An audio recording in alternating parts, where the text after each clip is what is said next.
कालू कौवा आज पूरे जंगल में मिठाइयाँ बांट रहा था क्योंकि आज कालू कौवे के पहले अंडे से बच्चा निकलने वाला था। लो चिड़िया, ये मिठाई लो। आज मेरे अंडे से पहला बच्चा निकलने वाला है। आज मैं बहुत खुश हूँ। कालू भैया, आपके अंडे से बेटा निकले या बेटी, वो स्वस्थ हो, ये दुआ है मेरी। नहीं चिड़िया, मुझे बेटी नहीं चाहिए। मैं तो अपने अंडे से बेटा ही लूंगा। मुझे बेटियों से नफरत है। मेरे बेटे से बेटा कौवा ही निकलेगा।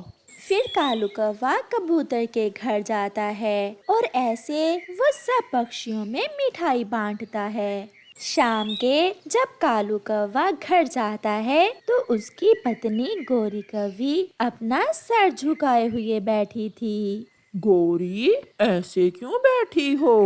कालू जी, हमारे अंडे से बेटी निकली है। जैसी तुम मनहूस, वैसी ही तुम्हारी बेटी। मेरी सारी खुशियां मट्टी में मिला दी तुमने। इसमें मेरा क्या दोष है? और देखें, हमारी बेटी किसी से कम तो नहीं है, बहुत सुंदर है हमारी बेटी। मैं सुंदर हूँ मम्मा, सच मैं बहुत सुंदर हूँ। और पापा, आप इतने गुस्से में क्यों हैं? इसे मेरी नजरों के सामने से दूर कर दो। फिर गौरी कवि अपनी बेटी को दूसरे घोंसले में लटा देती है।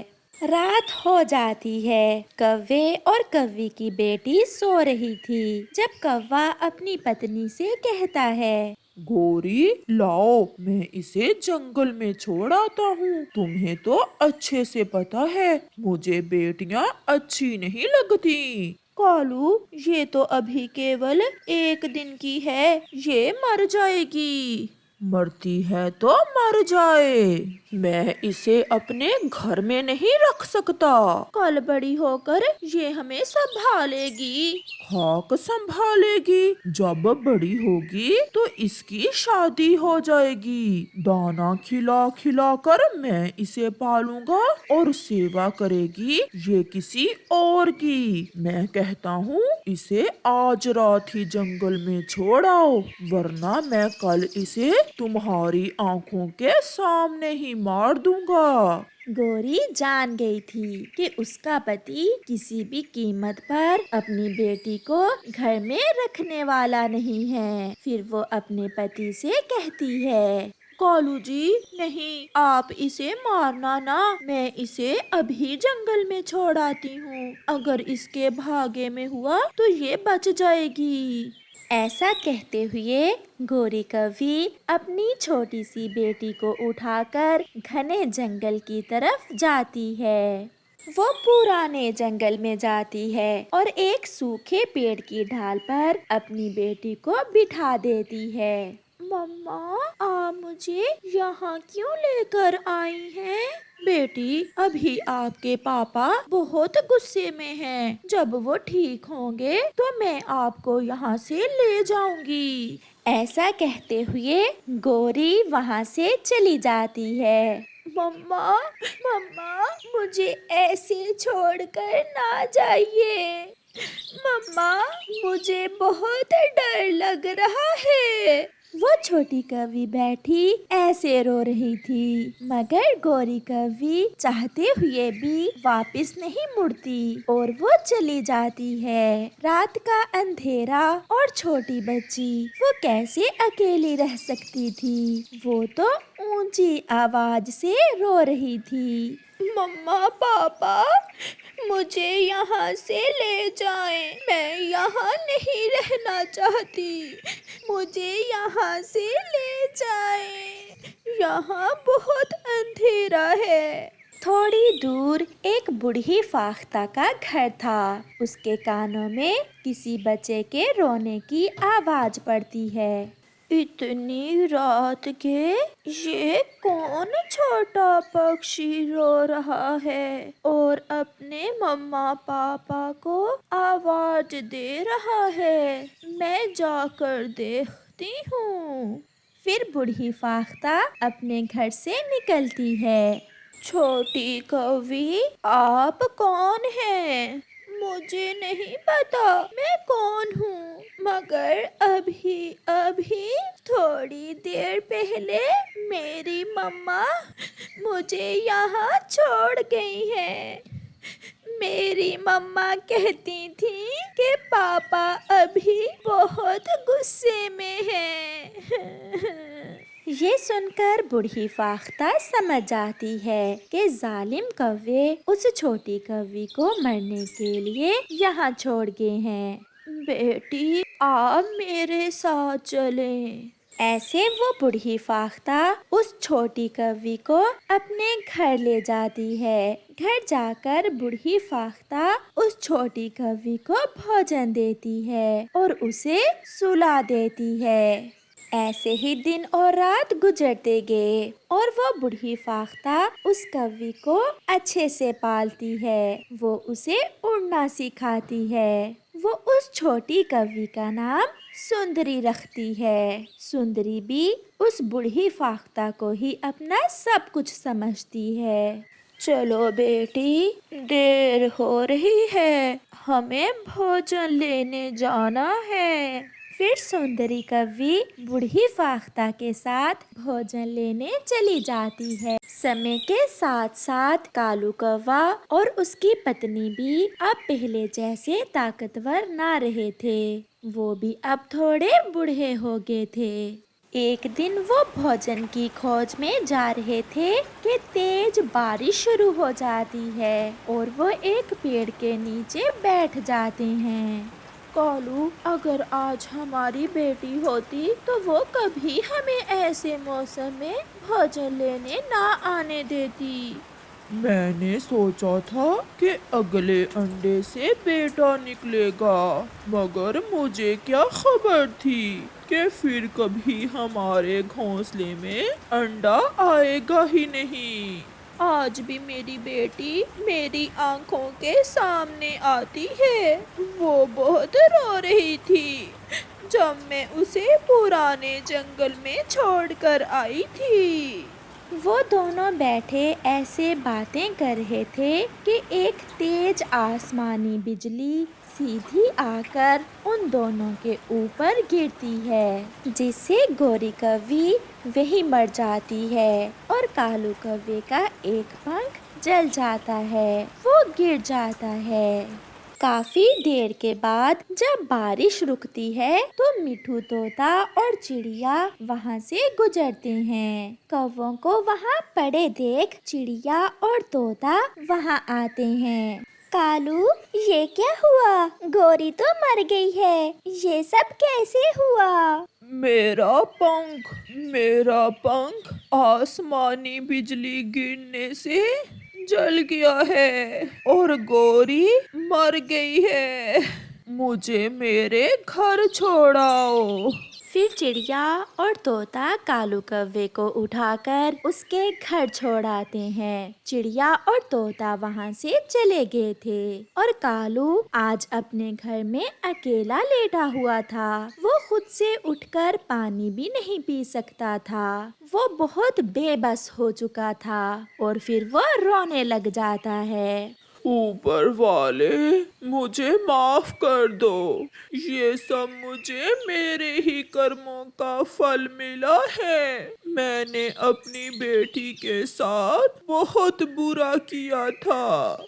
अगर आज वो मेरे पास होती तो मुझे पानी देती, मेरा ख्याल रखती। जब बूढ़ी फाख्ता को पता चलता है कि गोरी कौवी मर गई है और कालू कौवा अपाहिज हो गया है, तो वो एक दिन सुंदरी से कहती है, सुंदरी बेटी, चलो आज हमने कहीं जाना है।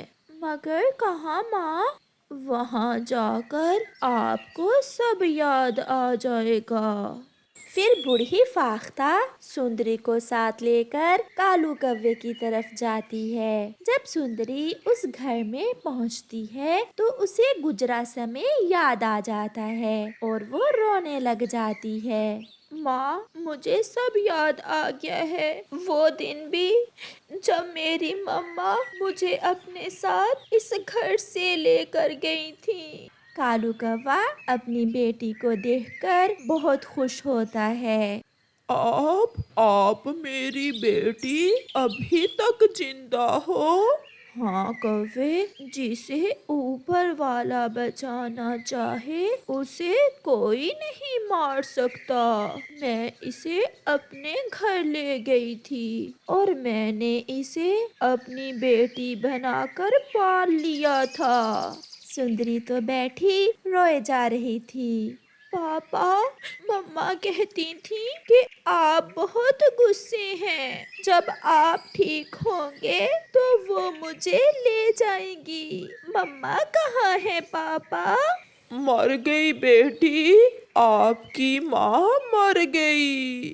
और पापा, क्या आपका गुस्सा अभी तक है? नहीं मेरी बेटी, मुझे माफ कर दो। मैं बहुत बुरा हूँ। मुझे मेरे किए की सजा मिल चुकी है। फिर सुंदरी और बूढ़ी फाख्ता कालू कौवे को अपने साथ ले जाती हैं, मगर शायद कालू कौवा खुद को कभी माफ नहीं कर पाएगा। प्यारे दोस्तों, इस कहानी से हमें सीख मिलती है कि बेटी हो या बेटा, हमें उन्हें एक समान मानना चाहिए। गर्मियों का मौसम था। जंगल में भोजन की कोई कमी ना थी। हर तरफ रंग बिरंगे फल थे। सभी पक्षी जी भरकर फल खाते और नदी से ठंडा ठंडा पानी पीते। कबूतर भैया, इस साल तो बारिशें होने के कारण इस जंगल में बहुत ज्यादा फल हैं और इस साल तो फल बहुत रसीले भी हैं। चिड़िया बहन, परंतु फल खाने के लिए होते हैं, जाया करने के लिए नहीं। कल मैंने देखा कि गोरी कौवी और कालू कौवा आधे आधे फल खाकर आधे नदी में फेंक रहे थे। अगर वो ऐसा ही करते रहे तो जंगल के सारे फल खत्म हो जाएंगे। वो ऐसे बातें कर रहे थे कि कालू कौवा और गोरी कौवी भी पास वाले जामुन के पेड़ पर आकर बैठ जाते हैं। कालू, मुझे अपनी जबान का रंग जामुन जैसा करना है। मुझे ऐसा करना बहुत अच्छा लगता है। ऐसा कहते हुए गोरी जामुन के फल अपनी चोंच से तोड़ती और उनका रस अपनी जबान पर लगा लगा कर बाकी का फल फेंक देती। कालू जी, जरा देखो तो मेरी जबान का रंग अब कैसा लग रहा है। अभी थोड़ा कम रंग चढ़ा है, थोड़े और जामुन लगाओ अपनी जबान पर। कबूतर भैया, आप ठीक ही बोल रहे थे। वो देखें सामने कैसे गोरी जामुन का फल तोड़ तोड़ कर फेंक रही है। हम इन्हें ऐसा नहीं करने देंगे। फिर कबूतर गोरी के पास जाता है। गोरी, ये फल क्यों तोड़ तोड़ कर फेंक रही हो? ऐसे भोजन को जाया नहीं करते। क्या तुम्हारे बाप के हैं ये फल? तुम कौन होते हो मुझे रोकने वाले? मैं तो अपनी जुबान को इस जामुन का रंग दे रही हूँ। भागो यहाँ से, बड़ा आया हमें भाषण देने वाला। मैं बड़े पेड़ से आपकी शिकायत करूँगा और उसे बताऊँगा कि आप कैसे सब फल जाया करते हो। तेरी तो ये गंदी गंदी आंखें ही निकाल दूंगी। चिड़िया भी वहाँ आ जाती है। ठीक ही तो कह रहा है कबूतर भैया, आप ऐसे फल क्यों जाया कर रहे हो? छोटी चिड़िया, अगर अब कोई बात की तो चोंच तोड़ दूंगी मैं तुम्हारी। मुझे तो अपनी जुबान को ऐसे ही रंग देना है। अगर रोक सकते हो तो रोक लो। ऐसा कहते हुए गोरी फिर से जामुन के फल तोड़ने लग जाती है। चलो कबूतर भैया, हम बड़े पेड़ को जाकर बताते हैं, वही कोई ना कोई उपाय निकालेगा इन काले कौवों का। ऐसा कहते हुए चिड़िया और कबूतर वहां से चले जाते हैं। अब देखो कालू जी, अब कैसी लग रही है मेरी जुबान? अब ठीक है, अब तो गहरी जामुनी रंग की हो गई है। ये सुनकर गोरी बहुत खुश होती है। चलो अब घर चले, शाम भी होने वाली है। जग्गू हमारा इंतजार कर रहा होगा। गोरी और कालू भी घर चले जाते हैं। मम्मा, मम्मा, ये आम अभी थोड़ा खट्टा है। इस आम को कूड़े की टोकरी में फेंककर और खा लो। जंगल में बहुत आम है इस साल, हम क्यों खट्टे आम खाएं? मम्मा, ये भी खट्टा है।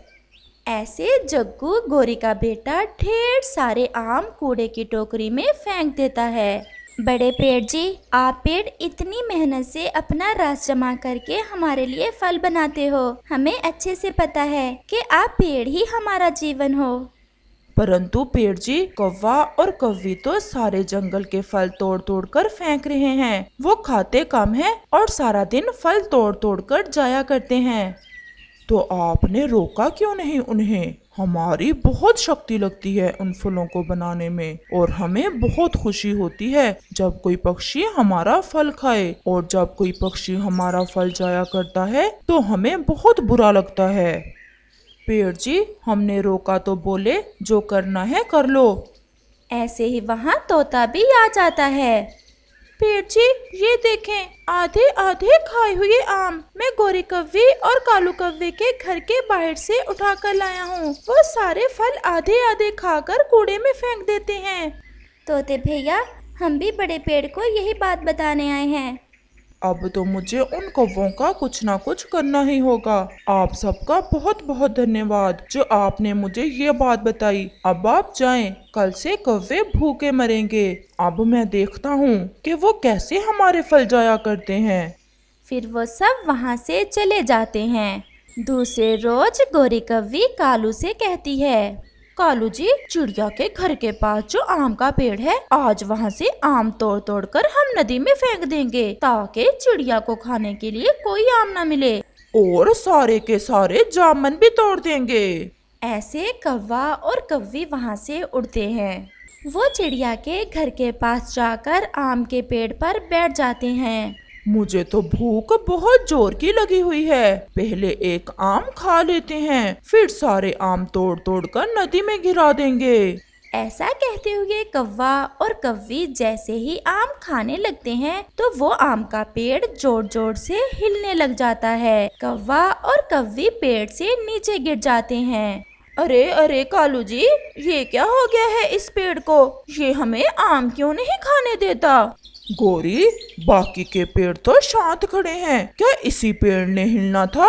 चलो हम किसी और पेड़ से आम खाते हैं। फिर वो दोनों पास वाले पेड़ पर चले जाते हैं। वहाँ तो अभी बैठे ही थे कि वो पेड़ भी हिलना शुरू कर देता है। पेड़ तो ऐसे हिल रहा था जैसे तेज तूफान हो। कौवा और कव्वी भी उस पेड़ से नीचे गिर जाते हैं। फिर कालू कौवा उस पेड़ से पूछता है, पेड़ जी, आप हमें अपने आम क्यों नहीं खाने दे रहे और ऐसे क्यों हिल रहे हो? बाकी पेड़ तो शांत हैं। इस पर पेड़ उनसे कहता है, ये बड़े पेड़ का आदेश है कि कौवे और कौवी को कोई भी पेड़ अपना फल ना खाने दे। क्यों? हमने क्या किया है? आप हमारे फल जाया करते हो। क्या तुम जानते नहीं हो कि हम पेड़ फल बनाने के लिए कितनी मेहनत करते हैं, खुद प्यासे रहते हैं और अपने पानी से फलों में रस बनाते हैं, और तुम कौवे हमारे फल तोड़ तोड़ कर फेंक देते हो। कालू जी, छोड़ो इस आम के पेड़ को, चलो हम जामुन के पेड़ पर जाते हैं। फिर वो दोनों वहाँ से उड़ते हैं और थोड़ी दूर जामुन के पेड़ पर चले जाते हैं। उतर नीचे उतरो और भाग जाओ यहाँ से। मैं कल ही चुप रहा क्योंकि कल तक बड़े पेड़ का आदेश नहीं आया था। अब अगर तुमने मेरा एक भी फल तोड़ा तो मैं तुम्हें नीचे गिरा दूंगा। पेड़ जी, हम सुबह से भूखे हैं, चलो 2-4 जामुन ही खा लेने दो। हम वचन देते हैं कि हम केवल 2-4 जामुन ही खाएंगे। कल जब चिड़िया और कबूतर ने तुम्हें रोका था तो क्यों नहीं रुके तुम दोनों? अब भाग जाओ यहाँ से। फिर कौवा और कव्वी भूखे ही वापस घर लौट जाते हैं। पास ही बैठे चिड़िया, तोता और कबूतर सब देख रहे थे। अब भूख से मरेंगे तो फिर पता चलेगा इन कौवों को कि फल जाया नहीं करते। अब सजा मिली है काले कव्वे और कव्वी को। कल तो हमसे लड़ाई शुरू कर दी थी। मम्मा, आप ऐसे ही लौट आए? मुझे बहुत भूख लगी है। फल नहीं लाए आप मेरे लिए? जग्गू, वो ढेर सारे आम कहाँ हैं जो मैं कल लाई थी? मम्मा, वो तो मैंने आधे आधे खाकर कूड़े की टोकरी में फेंक दिए थे। आपने ही तो कहा था कि जंगल में फल ढेर सारे हैं। कालू जी, मैं तो भूख से मर रही हूँ। अब बड़ा पेड़ ही हमें माफ करे तो फिर ही हमें खाने को कुछ मिलेगा। तो फिर चलो हम बड़े पेड़ से जाकर माफी मांगते हैं। बड़े पेड़ जी, आज तो कौवा और कौवी सुबह से ही भूखे हैं और मारे मारे फिर रहे हैं कुछ खाने के लिए। अब कोई भी पेड़ उन्हें अपना फल खाने नहीं देगा। ऐसे ही वहाँ कौवा और कौवी भी आ जाते हैं। बड़े पेड़ जी, हम शर्मिंदा हैं। हमारा बेटा जग्गू सुबह से भूखा है और हमने भी कुछ नहीं खाया। हमें माफ कर दें। हम वचन देते हैं, हम फिर कभी फल जाया नहीं करेंगे। पेड़ जी, ये गोरी जामुन तोड़ तोड़ कर अपनी जबान को रंग भी देती थी। कबूतर, हमसे भूल हो गई। हमें आप सब भी माफ कर दें। चिड़िया, लग रहा है कि अब कौवे और कौवी का दिमाग ठीक हो गया है। पेड़ जी, अगर ये वचन दे रहे हैं तो इन्हें माफ कर दें। फिर बड़ा पेड़ उन्हें माफ कर देता है और कौवा और कौवी फिर कभी फल जाया नहीं करते। इस कहानी से हमें सीख मिलती है कि भोजन को कभी भी जाया नहीं करना चाहिए।